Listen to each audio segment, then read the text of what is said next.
2/3 of ethnicity data never recorded. 1,200 closed abuse cases quietly reopened. 236 of them high-priority rape investigations.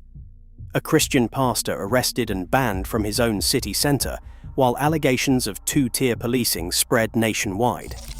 Citizens across the UK said they had enough, but the institutions meant to protect them had been paralysed by one fear: being labelled racist. What finally broke that silence is where this story begins. In spring 2025, a series of street confrontations in London turned everyday acts, eating a sandwich on a bus, sharing a meal in a restaurant, into flashpoints for a much wider argument. Viral clips captured Muslim men confronting non-Muslims for eating during Ramadan, with warnings that such behaviour would cause very big trouble. In one instance, a couple left a restaurant after being challenged. While on a city bus, a passenger was repeatedly urged to stop eating out of respect for fasting. These moments spread quickly online, igniting a fierce debate about courtesy, religious observance, and who sets the rules in public spaces. Comments poured in from all sides. Some described the scenes as intimidation, others as blatant disrespect for a month sacred to millions. Locals echoed a growing sense of frustration, with one phrase rising above the noise: "Had enough." Yet, despite the uproar, a Reuters fact-check found no evidence of any organised campaign or public eating ban during Ramadan. Police did not log incidents or press charges, and official records show these were isolated confrontations, not coordinated actions. For some, this only deepened the uncertainty. Were these outbursts a warning sign of deeper cultural divides, or simply the latest evidence that institutions and leaders were already scrambling to catch up with public anger? The question lingered: was this the start of a broader breakdown, or just another viral storm in a country struggling to define the boundaries of shared life? Baroness Louise Casey's audit landed like a shockwave through British institutions. Her review found that the ethnicity of grooming gang suspects was shied away from in official records. 2/3 of perpetrators had no ethnicity recorded at all. That gap didn't just obscure the scale of abuse, it made honest analysis impossible. The public, already frustrated, watched as another pillar of trust seemed to crumble. People asked how officials could protect children if they refused to face the basic facts. The phrase "had enough" moved from street protests to newspaper headlines. In January 2025, Home Secretary Yvette Cooper stood in Parliament and confirmed the depth of the problem. None of the 20 recommendations from the independent inquiry into child sexual abuse had been fully implemented. Cooper promised a new victims and survivors panel, but even her supporters admitted the pace was slow and the gap was not minor or temporary. For many, this was proof that the system was stuck, paralysed, in part, by a fear of being labelled racist or Islamophobic if it confronted uncomfortable truths. Meanwhile, the National Crime Agency launched Operation Beaconport, reopening 1,273 closed cases of group-based child sexual abuse.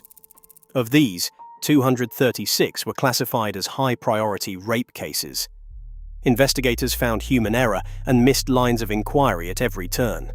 Some cases had been dropped because authorities hesitated to record the ethnicity of suspects, worried it would spark backlash. Survivors described years of waiting for justice while evidence went uncollected.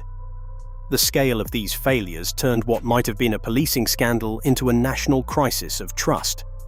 For many, it was no longer just about law enforcement. It was about whether the country's leaders were willing or able to act at all. Pastor Dia Moodley's time in the public eye began with a street preaching arrest in Bristol in March 2024. Police cited complaints about his remarks on Islam and gender, detaining him under the Public Order Act. The charges were dropped, but the pattern repeated in November 2025. That day, officers questioned Moodley for preaching in Broadmead, a city centre area with a high Muslim population. Bodycam recordings later revealed police asking why he chose that spot and warning that his words could be seen as targeting Muslims. Moodley was held for 8 hours and released on bail. with a restriction barring him from Bristol city centre through Christmas. Legal advocates challenged the ban, and a judge later found the restriction disproportionate. By April 2026, Avon and Somerset police confirmed no further action would be taken. Moodley's experience became a lightning rod in the debate over policing and free speech. Supporters argued that Christian preachers faced arrest, while Islamist street speakers received warnings or no intervention at all. Critics called this two-tier policing, an accusation that gained traction online and in Parliament. Police defended their actions by citing community safety and the risk of inciting hatred, but the focus remained on whether public order laws were being enforced consistently. For many, the case was less about theology and more about the principle of equal treatment under the law. In March 2025, the debate over Islamophobia moved from street-level tension to the heart of government. Deputy Prime Minister Angela Rayner convened a working group chaired by Dominic Grieve to update the official definition of anti-Muslim hatred.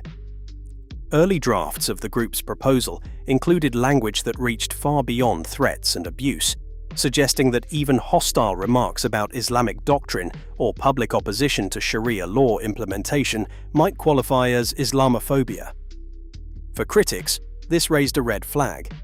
The Free Speech Union described the plan as blasphemy via the back door, warning that it could criminalize ordinary criticism of religion and muzzle journalists, campaigners, or preachers who questioned aspects of Islamic law in public debate.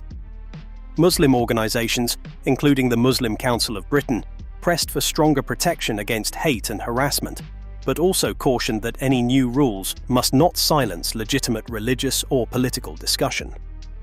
The working group's meetings drew sharp lines between those demanding robust safeguards for free expression and those urging action against rising abuse. The legal boundary, where hate ends and critique begins, became a battleground. The draft wording left many uneasy, fueling arguments that the government risked trading one form of intimidation for another. As the consultation period closed, anger and uncertainty remained, with many warning that unresolved definitions could spill back onto the streets.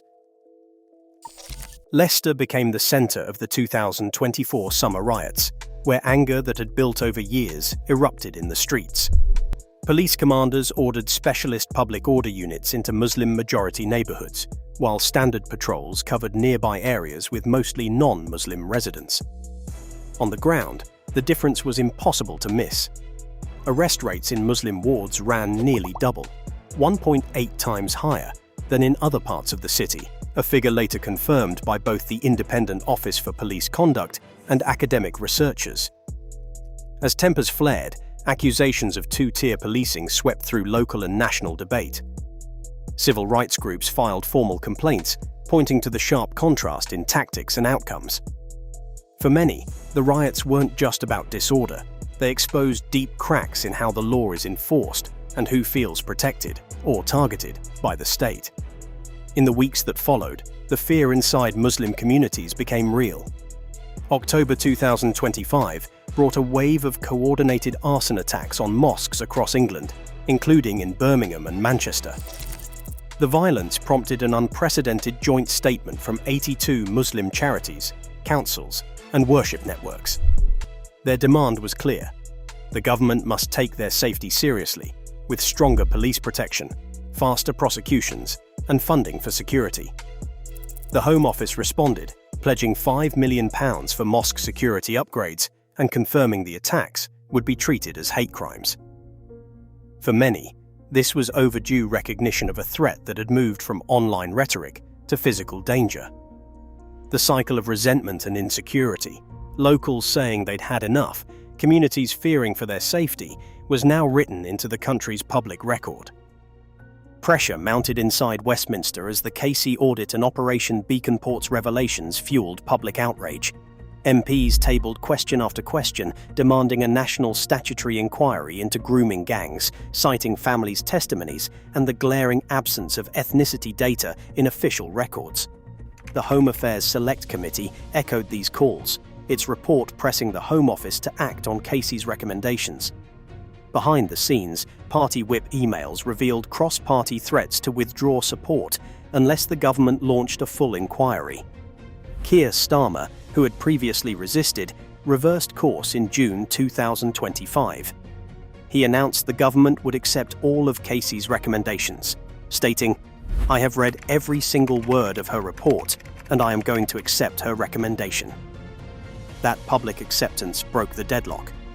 A year later, in June 2026, the government awarded a £19.9 million contract to TLT to run the statutory inquiry, a move that put real resources behind the promise.